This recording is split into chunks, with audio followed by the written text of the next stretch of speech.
If you love me, keep my commands. John chapter 14, verse 15.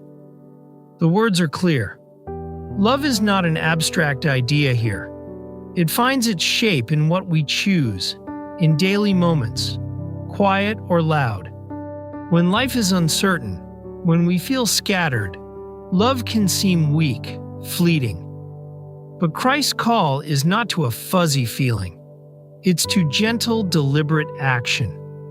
Obedience, in this light, is not duty done out of fear. It's how love walks through an ordinary Tuesday. In the way we listen, the way we forgive, the little decisions no one else ever sees. So if you faithfully obey the commands I am giving you today, to love the Lord your God and to serve Him with all your heart and with all your soul. Deuteronomy chapter 11, verse 13. Picture a people in the wilderness, tired feet in sand, hearts uncertain of tomorrow. They are asked to do something impossible, to trust with their whole being. Obedience here is rooted in love, not transaction, not compliance for reward, but an open-hearted response, a life offered, rather than just tasks completed. We know this tension. To meet demands at work or home, to check the boxes, finish the chores, but feel something missing: heart, soul, presence. In these ancient words, obedience becomes a kind of devotion, one that slowly remakes a heart, even on the days everything feels dry. But Samuel replied, "Does the Lord delight in burnt offerings and sacrifices as much as in obeying the Lord? To obey is better than sacrifice, and to heed is better than the fat of rams." 1 Samuel chapter 15, verse 22. It's a moment of confrontation. A king who did most of what God asked, but not all. It was almost enough.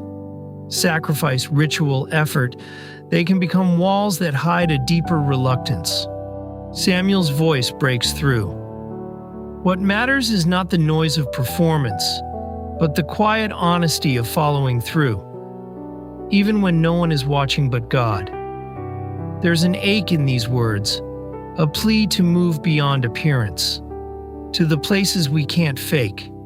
It's not about grand gestures, but the humble consistency of simply doing what's right. Do not merely listen to the word and so deceive yourselves. Do what it says. James chapter 1, verse 22.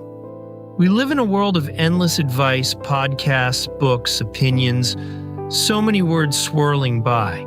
James names the gap between knowing and doing, between hearing a simple truth and letting it change our patterns, our reactions, the way we treat a stranger.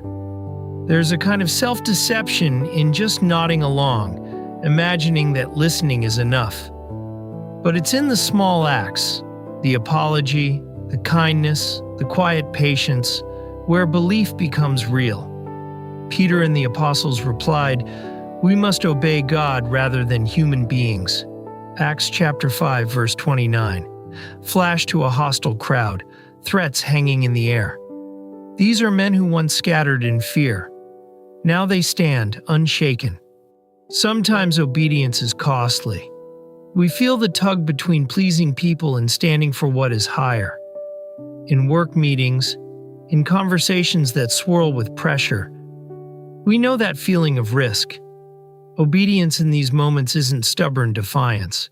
It's a quiet, steadfast courage, choosing what's honorable, even when it's not convenient, even when it costs us approval.